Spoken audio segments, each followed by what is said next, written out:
presented by Brian Whitley of EMSI. I've known Brian for many years, and uh,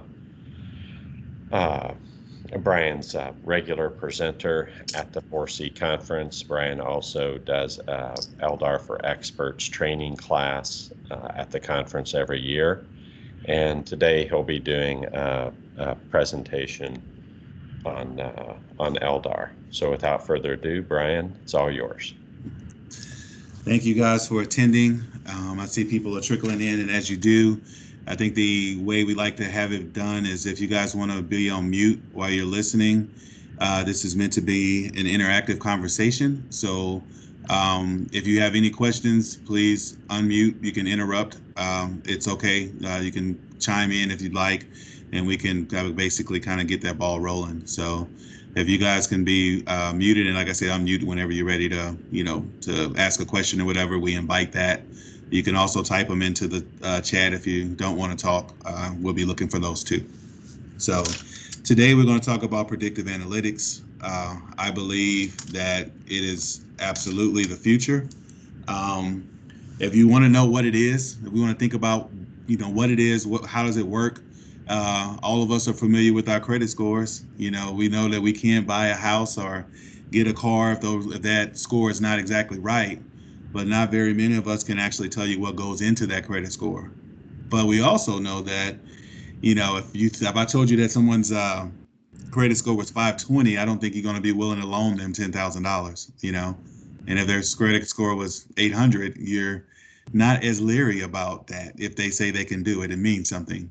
What about the prices that are set for airline ticket prices? We always wonder why these sales happen at certain times. Even as far as a quarterback rating on the football field. All of these things are versions of what predictive analytics has been used for. And to be quite honest with you, the powerful computers that we have today, our own personal computers, there's a lot of things that we can do at our fingertips to be able to, use these same type of algorithms to answer questions. It's accessible to everyone at this point. So the science behind it is really the practice of extracting information from existing data sets. And what we're trying to do with that is be able to determine future outcomes and trends. So I don't want you to leave this thinking that predictive analytics will tell you what will happen in the future, but it can forecast what might happen with a high level of probability. What we all search for in just about everything that we're trying to do is consistency. I can't paraphrase it any better, so I'm going to read it off the slide. A given predictive model will always generate the same prediction when presented with the same data. Now I'm going to branch that definition out and let it cross over several different platforms so that you'll be able to see how we actually can use predictive analytics to make things better. But, if we want to see and talk about what kind of applications that it would work for today, think about the industrial situations that we do now. We can predict equipment failures using predictive analytics. Our company, has gone as far as to figure out what potential leak rates should be, or we now can tell you the quality of the monitoring that's being done by our employees by using the same predictive analytics. So I'll go back to, if you want this model to generate the same prediction, it should happen when it does the same data. So, hey, Todd, you might want to mute. So let's look at one of the models. I told you a couple of them in the beginning. We talked about credit scores and ticket prices. Let's look at the NFL passer rating, because it's a very, very good example of what we're trying to accomplish when we're doing what we're doing right now. So the passer rating, the QB rating, is made up of the completion percentage, the yards per attempt, touchdowns per attempt, interceptions per attempt. We take all of these, and I want you to think about this as a recipe, right?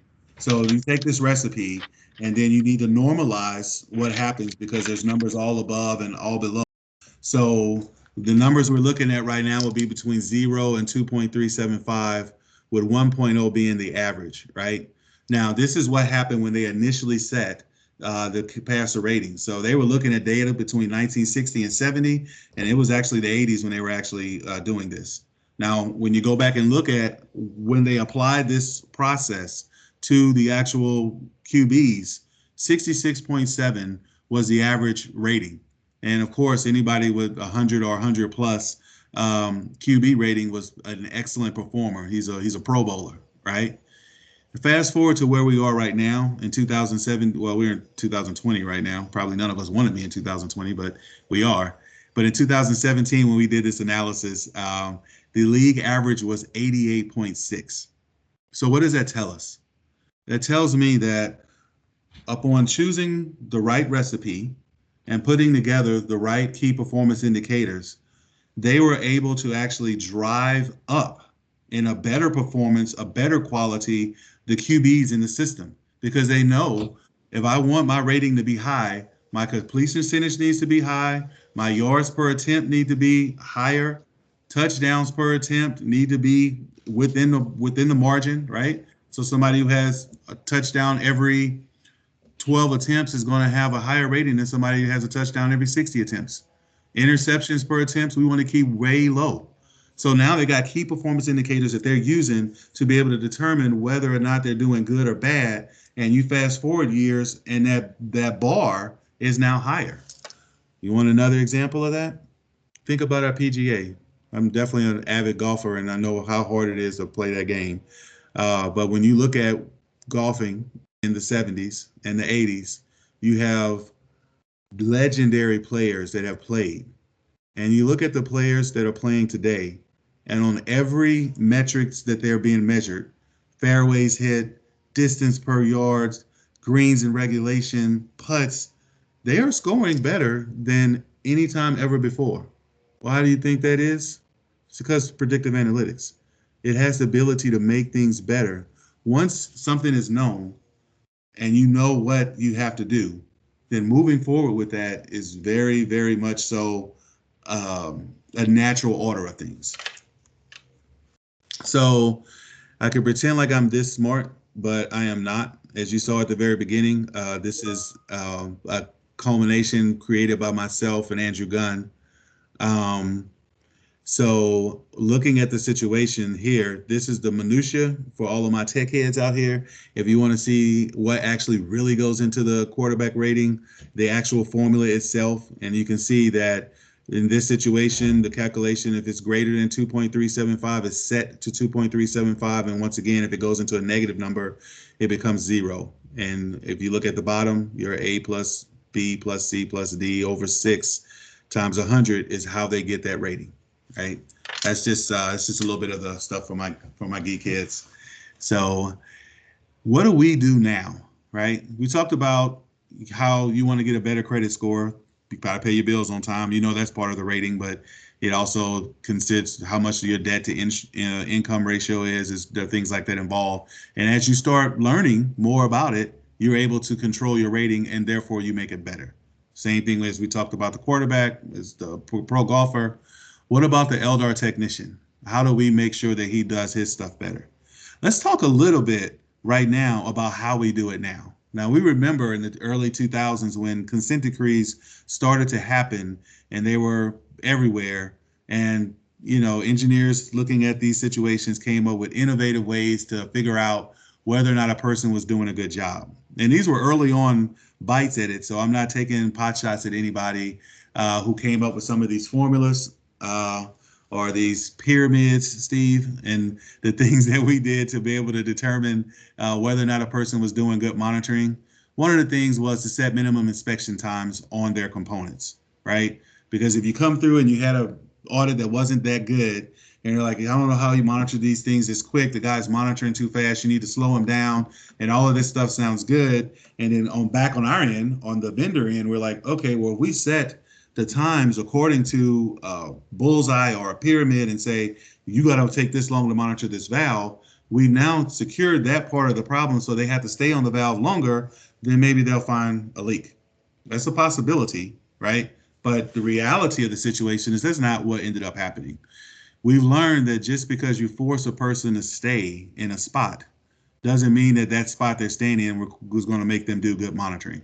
So this KPI that we're using here doesn't actually move the needle like we saw with your credit score or with the QB rating or with the professional golfer, tending to hit more fairways. What happens here is that person ends up getting a little bit more complacent. There's literally hundreds of places in chemical plants and refineries where a technician can stand in one spot and have at his disposal 40 plus monitoring components. And it doesn't take him the minimum inspection time set in his leak tracker to monitor them. And he's stuck there in that spot. And, if he's not finding leaks, you can only imagine what that does to the psyche. You got 16 seconds, 15 seconds on a quarter-inch valve where you only got one place to put the probe to get a monitoring reading. You're not really encouraging that person to give you better performance. What about GPS coordinates? Okay, so that's really a good idea, right? GPS coordinates can tell you if that person's there at the time they said it was there. That's a very good thing. That's half the battle. But is it the entire battle? I can't say that it is, because just because, once again, I'm standing at this GPS coordinates component, which puts me roughly with 2 to 3 feet of where I'm supposed to be, does not mean that I'm actually doing method 21 monitoring and I'm looking for a leak. So this is the type of stuff that we have in play right now as our QA/QC type tools. Is there something better? Is there something else that we could be doing that would help us move that needle from a worse performance to a better performance, or from a better performance to an excellent performance, like we've seen happen with predictive analytics before?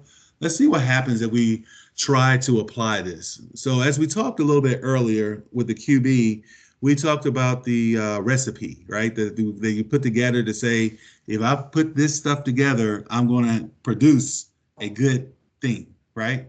What kind of things can we put together for our technicians that will help us produce a better technician? Well, let's look at some ingredients right now, right? So one of the things that you have to keep in mind up in front is that the leak detection limit is at 500. Pretty much anywhere else in the United States, almost every place has probably got 500. Some people might have a little bit lower. But what we have not thought about is that there is a persistent lower leak level on readings that we get on components that are not exactly a leak. So if you're taking 500 ppm and that's the leak and all that's qualified, and we looked at it and it's being tracked and we got a 5-day repair, a 15-day final repair, there's a signature that happens to all the other ones, even when they repair below 500, and the ones that read 30 and 70 and 65 and 125. Think of it as like a fingerprint. And even go deeper into that, how I really want you to visualize it. And I realize I'm kind of geeky, so you got to forgive me, but have you guys ever watched someone painting a picture, or maybe on social media or something, you'll see like a very much fast forwarded version of a picture being created, and the first few seconds you're looking at it, you don't realize what it is. You're trying to figure out what it is, and then it gets to a point in the picture where where it just jumps out at you like, oh my God, that's what he was doing, or that's what she was doing, and it ends up being this really amazing thing. Well, each time that we do monitoring, we have the opportunity to do the same thing. So all these individual valves that are monitored, as I'll talk about a little bit in, I think, on my next slide, the variability of readings are not as variable as you think they are. They all fall within different groups. And as we remember that level that we were looking for at the beginning, consistency, we're looking for, if this is the data that comes in, this is the data that should be coming out. And it should be the same, or within some area of a reason. So think about all valves in the plant, all connections in the plant, anything that's getting a monitoring reading over and over and over again, developing a fingerprint for itself to be compared at some later point. So now if we look at how will we go about doing this comparison, then typically the monitoring is about 400 data points a day. And I know some people are higher and some people are lower, and depends on, what things you have. I'm just using average numbers here for peak's sake, you know. And each of these 400 data points will have been monitored, let's say about 10 times in the last 2.5 years. If you're looking at a quarterly event, and if you're looking at annual events, then, you know, obviously you got a couple of times in there. Well, those 10 times are passes over those valves over and over again. And what those passes over those valves do is start to create a fingerprint or a picture of what it's supposed to look like when said person comes by and takes a look at that valve that's never been there before and he monitors it for the first time. Does his picture look like their picture? So we take each of the component history, like we said, these 10 times that we're looking at, average them together to create a historical ppm value for each component. And this is a standard deviation. So basically, if there's 10 monitoring events averaged in together, it creates a number or think of it like a box around the component that says anytime somebody's been to this component, it's fell inside this box. Now, when someone new comes to the exact same component, and think about how cool it is that we create this box, this fingerprint, this picture for every single monitoring event in your plant, because we now have the ability at our fingertips with our computers that we're running and looking at right now that has the strength to be able to do that type of algorithm for you. And now a person comes to say a component and they decide not to monitor it and they walk away. Well, they don't get the number that was in that box. And if they don't get the number that was in that box, then the computer itself says, hey, this is an anomaly. Let's talk about it a little bit more. Let's talk about a few more pieces of this recipe that we want to put in. So we have the agreement between the current and the historic average for the component. We have the overall leak rate. We have the comparison of the current leak rate to the historic leak rate. We have the comparison of the current standard deviation to the historic standard deviation of the average readings. That's a bunch of Java talk to really mean that fingerprint that I was just telling you about. So that deviation of which the area of agreement that he's got within that component is what we're actually looking at. So this page that you're looking at right now, this is our recipe. So it doesn't matter whether the technician is coming through has monitored 20 components, whether he's monitored 500 components. We're able to see each one of those components individually as a standalone in comparison to his components. So what happens when he monitors 75 components and he gets a 0.2 leak rate, and historically those same 75 components had a signature or a picture of 1.5% leak rate? You have an anomaly, and now that person's route is being kicked out and saying, hey, we need to look at this because it is not matching up to what we expect to see. By using this recipe and weighting these criteria, we create an algorithm that's used to predict exactly what we should be seeing. So each time a person takes out his 400 components and goes out into the field, each one of those components has an expectation of what we want to see when they come back in. So when you come back in with 200 of them monitored and those 200 components don't look like what has been done before in the past, we got a problem. If you start thinking about what I'm looking at now and how I'm seeing it, and you go back to our QB passer rating, or you go back to that pro golfer, you see how putting these type of KPIs together actually makes that technician better. Just like that pro golfer got better, just like the QB rating got better. Not just for one person, but for overall in the whole industry. It rose up 20 plus points in the whole industry. We see scores now just recently that Masters that happened with, people, that many people, 15 plus under par. That's not, that didn't happen before in the past, So these things are used to make good things happen all the time. And this is one of the ways that we can apply it to our profession, what we do to make those same good things happen. So what do we really want to happen in this situation? We want the cream to rise to the top. We want those who are bad actors to fall to the bottom. And we, in order to be able to do that, as we were working on the recipe, coming up with the algorithm, we had a lot of trial and error in place. One of the biggest benefits that we needed was bad data just as much as good data. So anytime that we had caught somebody cheating or found him dead to rights, we took that data and we analyzed it. And every time that we know we had really good data, people preparing for audits and doing the things they were doing or whatever, we took that data and we also compared it so that we can look for the key signatures, so we can look for which things that we needed to wait. And we were able to find really, really good patterns. So knowing that we want the cream to rise to the top and we want to identify early these people are not doing good, we put these algorithms together and we were able to now test it until the results we can now trust the results that we have coming in. And so it's been under trial at this point now for us for almost 4 years. And as of today, 4 years of doing this month after month on millions of monitoring events, letting the computer do the work for us, it's batting at 90+%, closer to 95. But that means that 90+% of the time it spits something out that something's wrong, something's really wrong. And, there's other times we go out there and the area has just come off a turnaround. And as a result of being off of the turnaround, there had low evals put in where places where we used to find leaks all the time.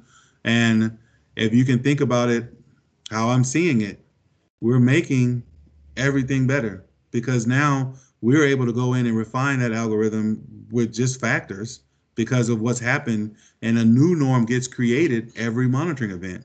So that 10 monitoring events that we choose to have, we can choose 4, we can choose 8, but we can have the ability in this situation to create what our new norm is by just doing this investigation. And if you think about it, over time, everyone gets better. And I have some charts that we'll talk about in a second that will demonstrate how that actually works. But once the technician understands how his data is being reviewed, he generally puts forth a bigger effort and he does a better job because he knows that the results are going to tell the truth. And what that does is it makes it harder and harder to score higher, and everyone gets better over time. Everyone gets better over time. So what are the benefits, really? Let's kind of talk a little bit more about what are the benefits are when we look at what we've done here for this. It allows us to measure a technician's performance. It goes across every software. It doesn't matter whether you're using LeakDOS or Guidewire or Leaders or Clear or THEMS or whatever you have out there. It doesn't even need any special permission to pull the data. Get the algorithm and the module set up on your site, then we haven't had any place that has not wanted it to be set up on the site. But without it being set up on site, you can actually get it done very quickly and do it on a daily basis, right? So the people that have wanted to have this kind of module set up on site, it can be run by their supervisor on site or by the DBA on site. The same information is just put into the module. It kicks out the stuff that you need to pay attention to. And you'd be surprised what it looks like on week 1 versus what it looks like on month 2 or month 3.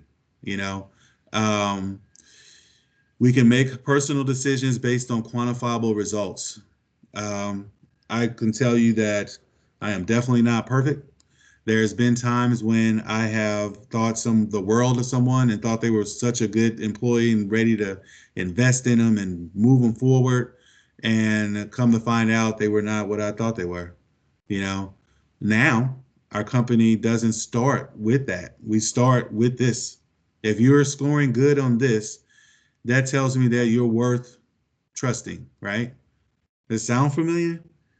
Sounds like I'm saying, if you have a good enough credit score, we're going to consider selling you this house. We're going to give you the money to buy this house. We're going to give you the money to buy this car. Isn't that a better way to approach it? Because nobody's buying a house without having a credit score having to be produced. So now we have a technician rating that allows us to know which people we want to try to invest in. Because at this point, I'll go back a couple of slides. Just look at the base things that we're putting into this. We want to know what their leak rate is. We want to know what the agreement is of what they found versus what's happened before in the past. We want to know the comparisons, and we want to see how they fit into that fingerprint. So as we're able to do this stuff, we're able to make better decisions.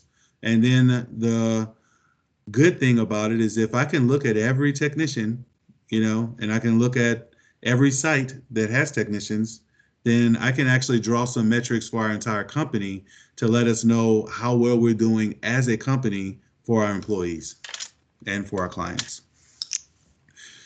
There's other things that can also be done with predictive analytics. So, and this type of work can actually be done to further things in plants as we use it right now.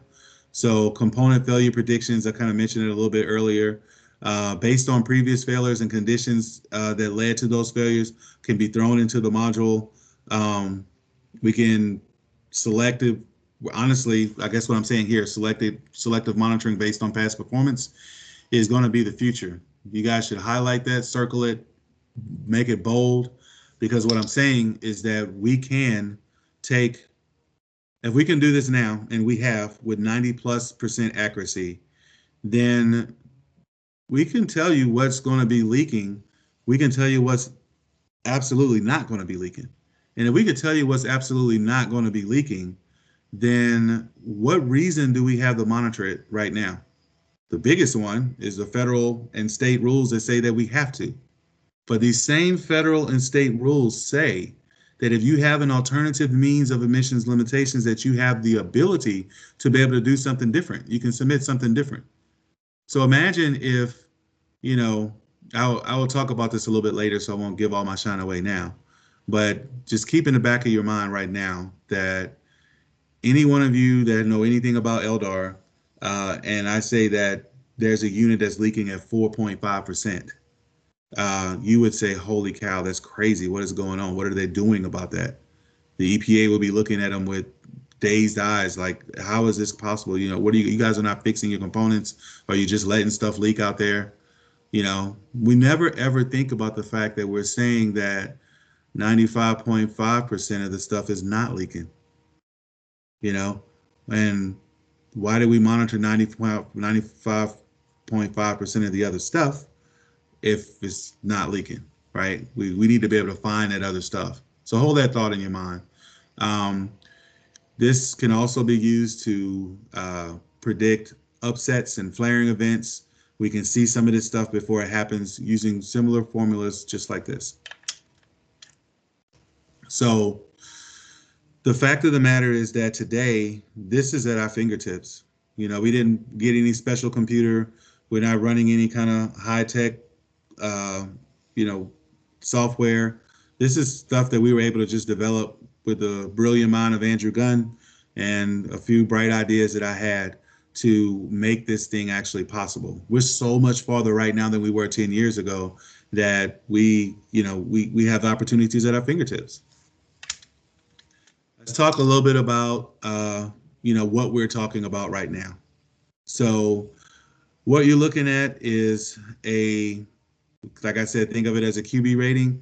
Well, to add a little pun to it, we put a few names in here to help you understand who's who, so these are real numbers, but we've added the top QBs for the day for you to be able to see, how it has happened. So as I mentioned before, these are real numbers, right? So let's take a look at the March column and go down to Baker Mayfield. And Baker Mayfield in March had a negative 30.36 tech rating. Now, none of us are really, if I ask you where you're going to loan him some money, the answer to that question is probably no. If I ask you, is he going to be your QB for Sunday? Your answer to that question is probably going to be no. You understand enough about this rating to know that a number that low means that the quality of his work was not up to par. Something was wrong. We look at April and it got worse. So for understanding of this chart and how we did it, in March, this was going backwards in time when we ran this. We didn't know what his scores were in March. We didn't know what anybody's scores were in March. In April, when we did it, and we did do it, we were able to see that this guy's trending in a negative direction, right? So as a result of him trending in that negative direction, we need to calibrate him, for lack of better words. We need to spend some time with him and see if there's anything that we could do to try to make this guy do a better job, right? So from a vendor perspective, I'm looking at that because I want to make sure that we're able to keep a contract and we don't have bad monitoring data out there. From a client perspective, from the facilities perspective, you want your quality of monitoring and everything to be clean. At the end of the day, let's be serious with each other. Every single person has got in trouble with the US EPA or is under consent decree or in some type of litigation, more times than not, it is for underreporting of emissions. And the number one way to underreport emissions is to not be doing the monitoring. For them to come in after you and find leak rates that are much higher than the ones that you had, meaning that you aren't reporting everything correctly. This is your number one indicator of how well you're doing. Telling me that I need to stay at a valve for 15 seconds that takes me 6 seconds to monitor does not increase this number. Telling me that I'm on the GPS module and I need to be in this section within 3 feet of the component does not increase this number. What does increase this number is like what we did in April with Baker Mayfield. We sat down and we talked to him. We went out and watched him monitor in the field. We saw that he had issues with how he was monitoring. There were some things he wasn't recognizing as leak sources. He wasn't spending enough time on his components. And in 1 month, look at how his score changed. So as you look across this chart, you see different things. Like let's look at Dak Prescott, who's on injury reserve right now, I do believe. But if you look at his August, so as I said before, we changed the names to protect the people, but there is a real person in that slot who had these real numbers in our company, and negative 56.14 is not acceptable. That's not a number that we can have you month and get. But as we put time and energy into that person, we found out there was a training issue there too. And a training issue with that person, we found out that the trainer of these people also had training issues, and we had to start from there. Tell me that doesn't move the needle with everyone that is involved. Then I can tell you, when you see your rating compared to your team's rating, the Baker Mayfield facility he was in, there was 20 something other technicians there. In this facility Dak Prescott was in, there was 12 other technicians there. You didn't want to be number negative 56.14 when someone else is doing good. So how this works here is anything 0 and below is red. Anything from 1 to 50 is yellow, and above 50 is where you get green. If your score is above 50 and it stays that way consistently, then the odds of you having anyone come behind you and find leaks that haven't been found before is almost nothing. Now if you're in the gold or the yellow, if you would look at it, that's a little bit different situation. That means that you're heading toward a problem, and there's some calibration that needs to be happening instantaneously. We need to be redirecting this person or determining whether or not this person is worthy of working for the company. And lastly, if you're in the red, you're at an unacceptable performance. Your fingerprint is nowhere near what we have looked at for the last 10 times it's been monitored, and you fall way out of the area of agreement. Your standard deviation is off. And as a result of all of these things, at that point, we can't trust you, So I'll go back to saying once again, too, we're able to look at this stuff on a daily basis at sites where they want it. We definitely look at it on a weekly basis almost everywhere. And, for our remote sites and different things like that, we look at it on a monthly basis. In every situation, it allows us the opportunity to fix whatever we see is wrong before it becomes a problem or before it becomes a compliance issue. And in the fix, it also improves the monitoring quality, not just of the site, but of the actual monitoring events themselves that are logged into the database. And as a result of that, when I do have an HRVOC audit, or I do have a consent decree audit come along, very seldom are their leak percentages higher than mine. We really just don't have it happen. I need to maybe knock on wood or something right now. But since we've instituted this tool, we haven't had a problem with any of those. So here's an example of our red, yellow, green report. And these are all of the pieces of the recipe that goes into the formula. So I just took all the names out here and gave you Tech 1 through 12. But this is a real set of people, right, that we're looking at. And you can see some people were scoring pretty high. If you look at the first column that says total monitored, it's showing you the monitoring events. You can see somewhat of a correlation between the monitoring events that were monitored and the quality of the work that was being performed. For example, the highest one in this column is 15,000 monitoring events that we're looking at. And this is the same period of time, by the way. But in this 15,000 monitoring events, he ended up with a score. If you go all the way over to the tech rating, the one that's the most bold, and go down to tech 10, you see he only scored at 8.68. So right off the back, you kind of know maybe this guy was monitoring a little too fast, could have been a little bit better.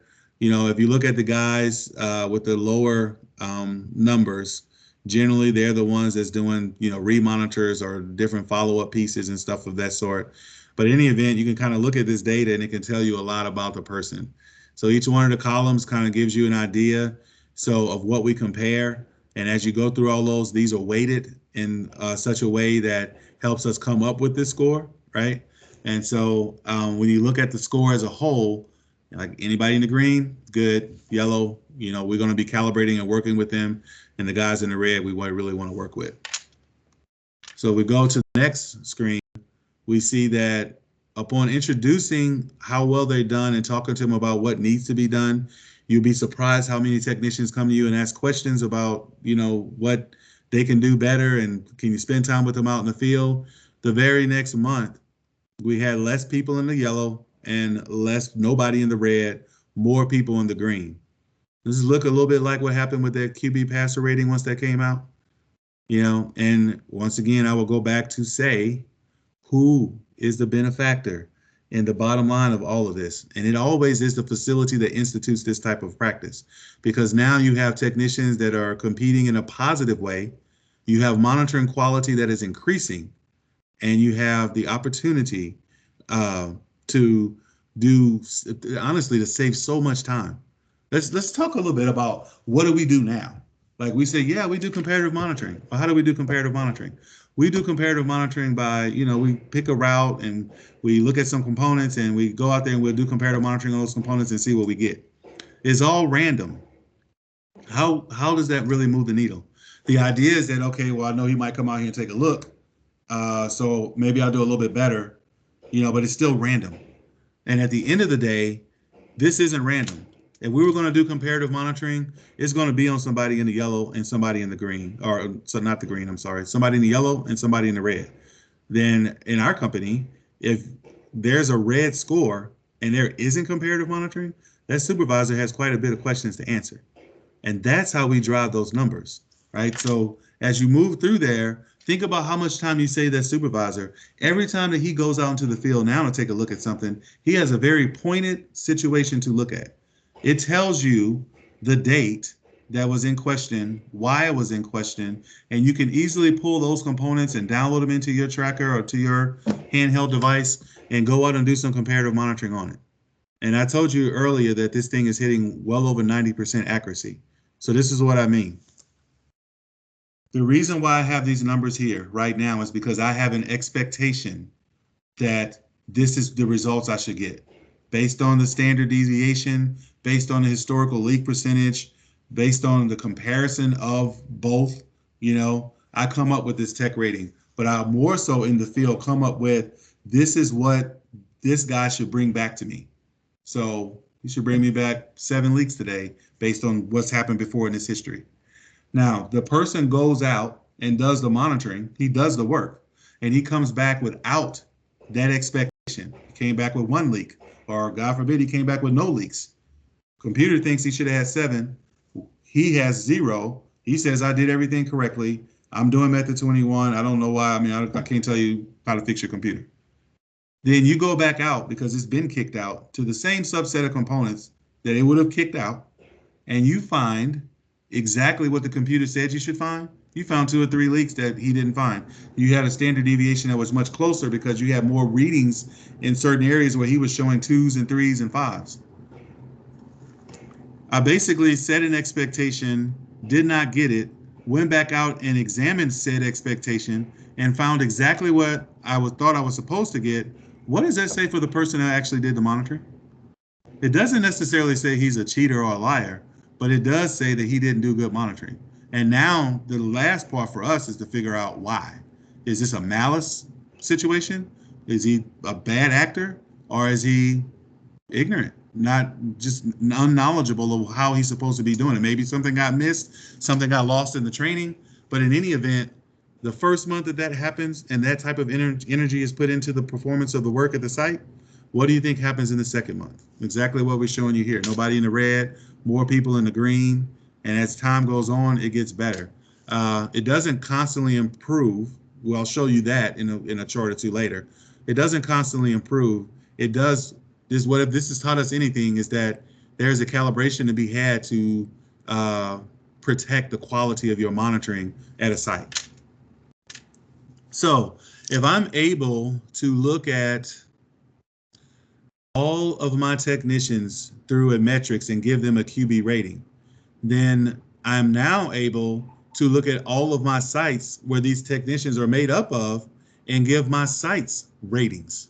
So what you're looking at right now is a chart that's generated by the same algorithm by using basically the results of their performance at each site are compared together. So you see site 1 has 4 technicians, site 4 has 20 technicians, site 7 has 32 technicians, site 16 has 28 technicians. You have all these technicians here that have made up all of our monitoring that we're doing for the company. And in this situation, for this chart, we've taken basically the top 15, 20 sites and averaged them out and put them here, right? And now I'm looking at who's our best act. So site 17 is pretty good. They have 3 people in the green. If you look at that green column where it says green, yellow, and red, you see 3 people here are in the green and nobody's in the yellow or nobody's in the red. So they ended up being number 1. And if you look at site 7, it has 12 people that are in the green, 10 people that are in the gold to yellow, and then 10 people that are in the red, and if we look at maybe what our worst site would be, they have nobody in the green, site 1, and they have nobody, the 2 people in the gold and 2 people in the red. So when you have compliance teams and you have supervisors and you have people, this tells me from a whole company standpoint where I should spend my time. Where should we send our people out to do comparative monitor? Where do we go and make sure more training needs to get done? And that, once again, who benefits from that? It's the site. It's the facility that ends up benefiting from that, because as a facility, and trust me, they look forward to this thing right now. They always want to see where they are, like where do we rank up against the other sites that are being done? And then what are we doing about making sure that we get that number high? Who's winning there? Once again, I go back to that QB passer rating and how the QB ratings today are much higher than they were before, are these golfers who are able to play phenomenally well because they're paying attention to the right KPIs. We have developed the right KPIs. And as we do that and we do these calibrations, there's times when we had to fire 2 or 3 people, or people quit or went, and you got new people in place and they don't monitor as good as what was before. It allows us to be able to see this, to know this, to be able to move in that direction, make things happen. It helps. It moves the needle in a positive direction. So if I can tell you the technicians that are good, bad, or ugly, and I can tell you the sites that are good, bad, or ugly, I can now tell you how well my company does as a result of our Method 21 monitoring. And so my president, who I report to, basically sees just this chart, and he sees plotted out month by month where we are. Now, if you look at November as a dip, and that was for 2018. In 2019, you see that they kind of follow each other, and so January, there's always a dip. It's a little bit colder there, and things happen in that time frame. But each month that we're looking at this is how we're calibrating the entire company. We're making sure that, hey, where we spend our efforts at on each technician versus where we spend our efforts at each site allows us to be able to keep the quality of our company up to par.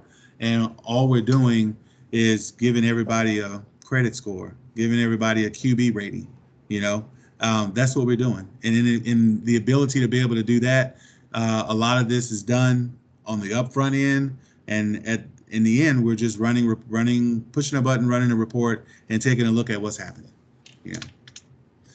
So let's talk about what the numbers really say, because I told you a few slides back to keep in the back of your mind, what did I mean when I said that you had a 4.5% leak rate, and a 4.5% leak rate would would make anyone feel like they need to be doing some audits on you. So what this chart is showing, this is a refinery, is basically saying that 1% of the monitoring is being done. That's the percent of the components. They were able to find almost 40% of the leaks. And if you look at the 20% mark, at 20% of the monitoring, they were at 70% of the leaks. So if I add my algorithm to this equation, to this situation, I'm saying that I can very easily find 90% of the leaks without even having to do all 50% of that monitoring. That sounds like the makings of an email. At this point right now, we're currently working actively right now with a refining organization on a white paper that has taken this and using it as an algorithm. So as it stands right now, we're going side by side, and they're running the program as designed by the federal rule. And we, in turn, are actually running the algorithms to say this is what we would have done, right? And at this point, we can cut 50% of the monitoring off and never have to do it, but on an annual basis. Based on where we are right now, based on what COVID has done to our economy, based upon the things that we've had to suffer through in 2020 alone, everybody's looking to figure out ways to save money. And I'm telling you that the future is going to be in alternative means of emissions limitations. These other practices that we're going to be following is going to be the thing that will help some companies actually get over the edge. Because if you go back to some of these places we're talking about where we got, 30 technicians, that site's probably worth $3 million, right? And a lot of that work is done without any real result from it. What I'm looking to do is close that gap and not have as much work and get a much better result. And that's kind of part two of this discussion we won't necessarily get into today. But that's some of the things that we've been looking at. So, when you look at, like I said, this top 10 refinery and 81 tons of emissions in 2012, and then 2016, which was 4 years later, they reported 80 tons of emissions. What am I saying? I'm saying it took 4 years to reduce 1 ton, and I spent $1.3 million a year to be able to do that. If we use predictive analytics right, we can reduce much more than that. We can attack leaks that we've never really attacked before, things on DOR that we don't fix that are allowed to sit out there and hurt our carbon footprint. These things can all go away. And it starts with that AML, or the alternative means of emissions, right? So under a smarter LDAR approach, we'd be using PLMS, predictive leak monitoring, to be able to lower these tons of emissions greatly. Recognize that we'll basically be working smarter and not harder. So 30% of method 21 monitoring can capture over 90% of the leaks. At least 70% of the monitoring not having to be done on that quarterly basis. The money that you have from that monitoring, if you were to take it and put it into extraordinary repairs that we don't have to do now, like wire wraps, like clamps, like boxes, like composite wraps, we can actually reduce emissions more, by hundreds of tons more than what we're doing right now, especially focusing on those big leaks. Think about the leaks that you have in the tank form that have been on turnaround for 2 or 3 years because that sphere is never coming out of service. But what reason do you have right now to put a composite wrap on that, put a box around that? There's no regulatory reason. There's only more money that you're spending. But if I was able to save you the money you spent on this and spend the money on that box, that clamp, then more emissions are going to be reduced. Less work is going to be done. It's better for everybody. It's truly a win-win situation. Thank you guys very, very much for listening to me. If you guys want to throw any questions out, I'll be happy to hear them. But as Steve said, also, you have a bunch of, this will be online and you'll be able to download it and digest it at a later date too. I'll turn it back over to you, Steve. Okay. First, amazing presentation. I really liked it. Quick question. If you go back to the slide that shows the percent of reduction versus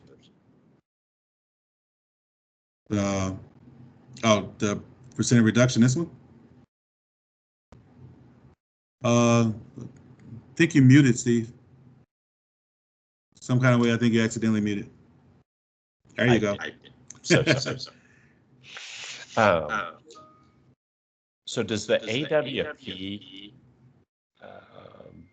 address this issue that you could use method 21 historical data to monitor this, the 10% or the 20% with method 21 once a year and get more frequent monitoring with a camera? Because if you took these other 50% and well, I guess I'll stick with that as a question. Is Karen Marsh an AWP or TCEQ? And first, I appreciate you putting this data together because, I have for many years been saying method 21 gets us to a certain point, then it doesn't have any additional benefit beyond that, which is the numbers that you showed, the 81 to 80 tons.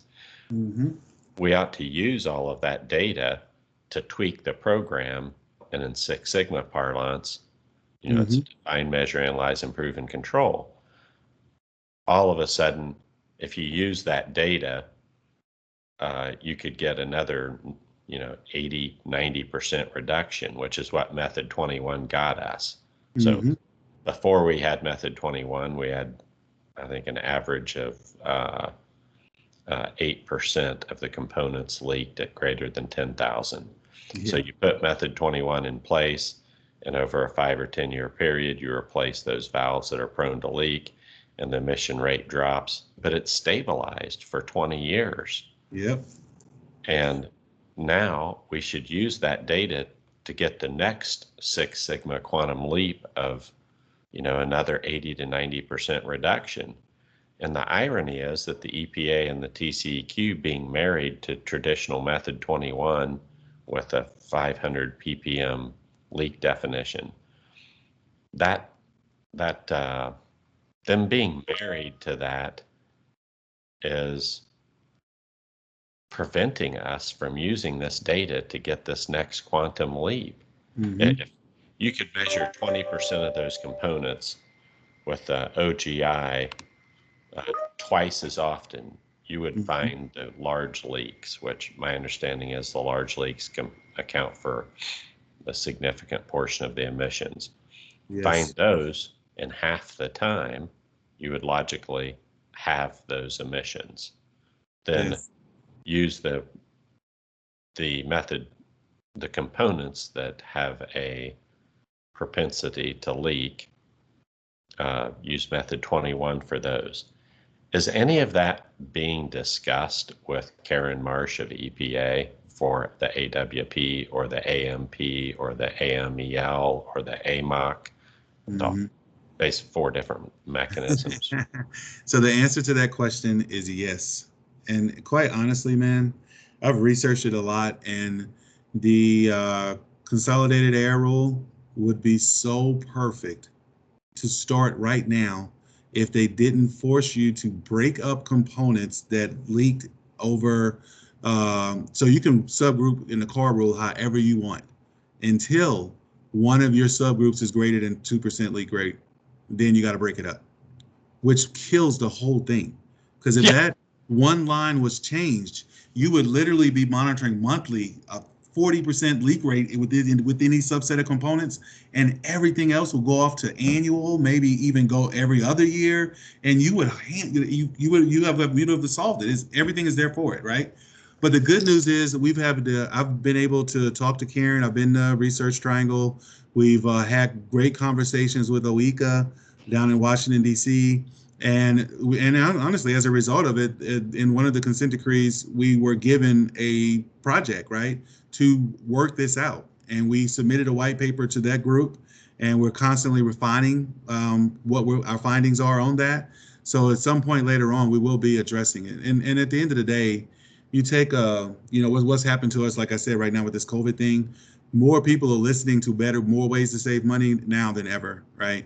And this is not just a money saver. When you can cut the amount of technicians that you have monitoring And a lot of people, I get this question all the time, so I'll answer it for you guys, even though you're thinking it or maybe not asking it, because they'll say, well, hey, won't you make less money as a result of this? Like if you cut half your technicians, isn't that where you're making your money at? And the truth of the matter is that could be partially yes, but the real answer is no. Technicians, that is the most difficult, fragile part of the whole thing. Technicians can turn over in sites 1 or 2 times a year. So you're always hiring technicians. You always are bringing them in. So the moment that you're able to actually change the supply needed, then the demand will fall in place, and the quality of the people that you're going to be able to bring in is actually going to increase, not decrease, and that equals a better program. And if you're running this type of program and doing that, there is key things that need to be logged for every component for your fingerprint to actually be found on each component. That doesn't take more of a technical person. It's not your average person that hangs a tag on a valve. It's going to be a little bit more technical, which means the price will be a little bit higher. So in the grand scheme of things, you're going to have a lot less money spent in areas where it was wasted in the first place. So 95% of the work that you did with a 5% leak rate was for nothing. There was no leaks there. You know, so if I can reduce that, and now we're only spending 50% of our time on looking for these leaks, and I have all this money I just created because I'm not looking for those leaks. I'm not spending on looking for the leaks. Why wouldn't I take just half of it and fix a couple of leaks? Like you just said it, my chart I'm looking at right now says 1% of the percent of components, and I have 40% of the leaks. If I focused on just that 1%, I'm got the potential to eliminate at least 20, 35% of those leaks. And now I have moved the needle on the reduction of emissions overall with less money. Yeah. So sort of another follow-on type of question towards that is some units you would think would have higher leak rates and should be monitored on a more frequent basis and possibly with OGI. So, say a unit with material that has high lubricity. And I you talked about refineries here, but so obviously ethylene plants about 1,000 times emission rates per component because ethylene has an extremely high lubricity and those components are at a high pressure. So when you have high pressure, high lubricity, you're going to have much higher leak rates.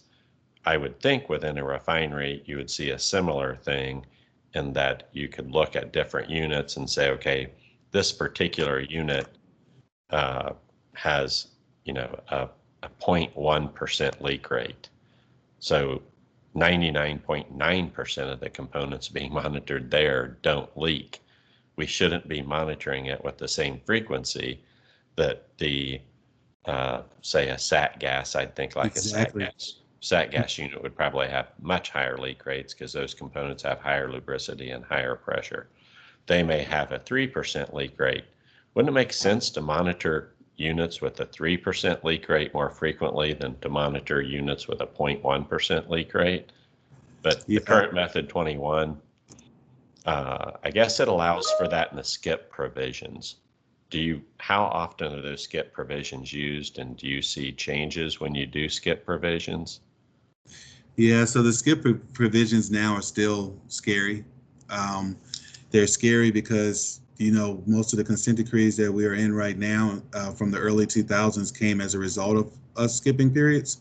And, you got to an annual monitoring event and you get to skip a whole year, you don't have to monitor. And, the 11th month in, the EPA shows up and they're at your site and you hadn't even seen these components for 11 months. You can imagine what shape they were in back in those in the late 90s, and that caused a problem, and people still have some heartache for that, but the reality is, like, under what I'm proposing is not, it won't ever be unit based, it'll be component based. Remember, every single point, I don't care if you have 200,000 monitoring events in your plant, they will all have their own special signature, and that signature would say, like I said, like a painting or a fingerprint, this is what I'm supposed to look like when you test me. And some of those signatures are going to say, I'm never going to leak. And anyone that's ever done any monitoring can definitely go to, if I gave you $10,000 to go in this plant and perfectly monitor method 21 of 100 valves that will not leak, they know which 100 valves to take you to. So why are we still monitoring them? And I can understand on an annual basis for emissions inventory, but I don't understand why we monitor them every quarter when we can be spending our money somewhere else. And it is coming. I feel like over the next year and a half, we'll get this email out.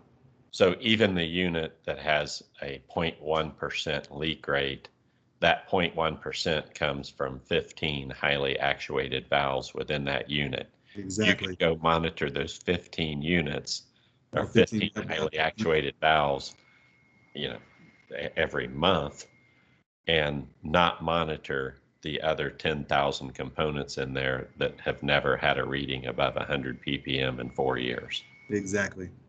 Exactly. And that's the direction that we're trying to move.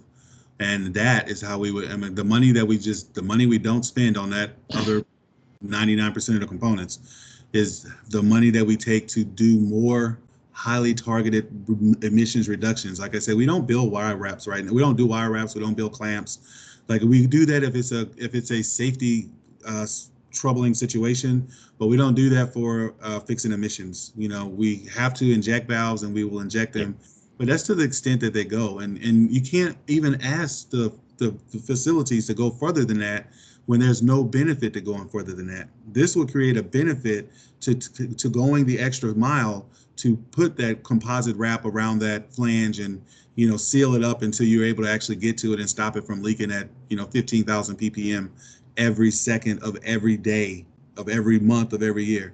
And that's how we lower our emissions. So Brian, I have a separate question. Yes. In Texas, you can do something called an AMOC, which is an alternative means of control. And it seems to me you're very confident you could reduce emissions. If you had flexibility, I believe you could probably reduce emissions by 50 to 75% within 2 years. If you were able to use all of these metrics. So why couldn't you go to TCEQ, request an AMOC that is purely emissions based? You say, hey, we're going to demonstrate this emission reduction by using this data, and we want this alternative means of compliance. So we're going to monitor the 15 valves that are highly actuated and fail every 3 years because they're highly actuated, whereas these other valves have had less than 100 ppm rating for 5 years. And we can monitor them every 2 years and monitor them with an OGI still every month. So if you did have one that had a mechanical failure for whatever reason, you would still find that large leaker early. Why can't you go to them and say, we're going to do an emission reduction based AMOC, where we will document what we're doing. We'll document these metrics. We'll lay out the basis for the metrics in the AMOC. Then at the end of the 2 years, we'll show you that our emissions from 3 years prior went from 81 tons to 80 tons. Well, we'll drop those to 60 tons with this new program, with this new AMOC program.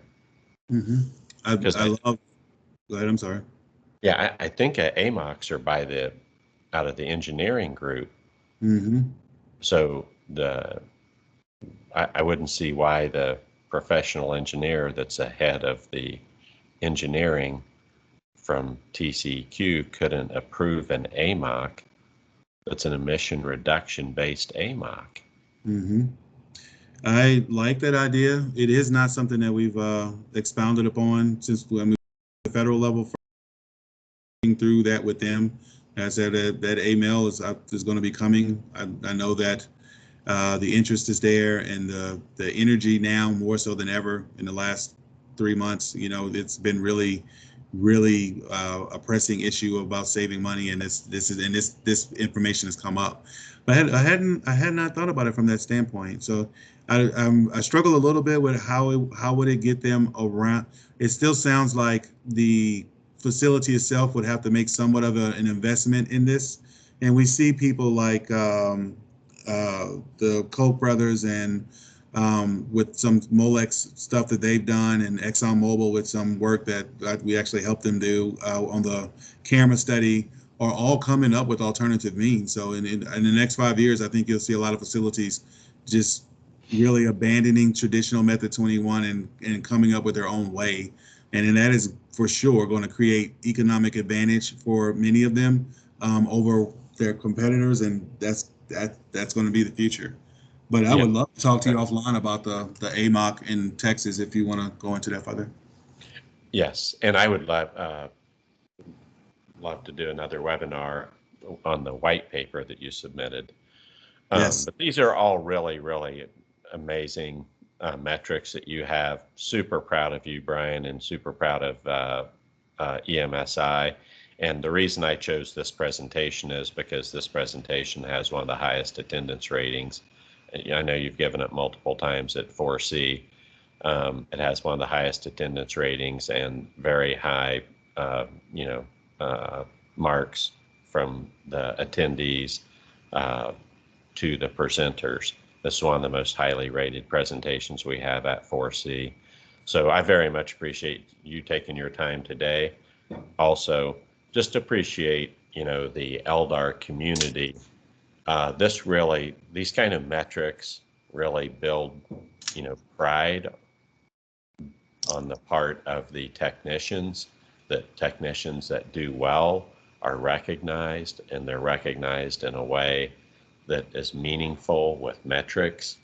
And you developing these metrics and applying these metrics, just really, really appreciated on behalf of the industry and what it does to the industry and the reputation of LDAR, which, we all know back in the early 90s, LDAR didn't have a very good reputation. And that reputation has improved greatly. And I believe that reputation and the care and the thought that you've put into this is really the basis for the pathway for EPA and TCEQ to allow these AMLs and AMPs and AWPs and AMOCs because they now trust. There's a trust there. Yes. And that trust is based off of the verification that you guys do, and the trust is based off the caring and the time and the thought and the consideration that you've put into it, mm-hmm. and the leadership for the industry. So just, not that I can speak on behalf of industry or, but I guess on behalf of the community, 4C. I really appreciate you developing these metrics and appreciate the time and the thought and the energy that went into building these, implementing these, and the leadership that you provide to the industry. Thank you. So thank you very much. Rick, do you have any questions? Or Mike? You can unmute your phone if you have any questions. Unmute your speaker. Mike, any questions on your part? No, I think we have maybe Mark and Steven still left with us too. And if you guys have any questions, feel free to throw them out. Mike had to leave a little bit earlier too. He had some other stuff he had to get going. So says he was going to get with us also to get the recording from us. So. Okay. All right. Well, thank you very much, Brian, and thank you to all the participants. And this will conclude today's webinar. Thank you, guys. Bye-bye.